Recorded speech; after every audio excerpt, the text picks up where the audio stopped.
ka ng ganitong ka-welcome sa grupo. Ano po, sobrang excited yung buong team namin pauwi. Talagang gusto agad kinabukasan, may gustong puntahan.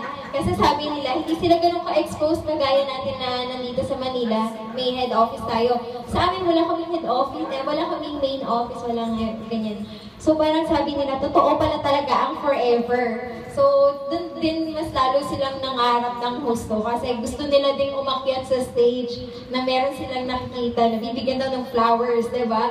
So yung pagsalita ko po dun sa harap, mas lalo po akong naging gigil na mag-forever kasi sabi ko, totoong-totoo na talaga, nandito na talaga tayo. Success journey talaga ito.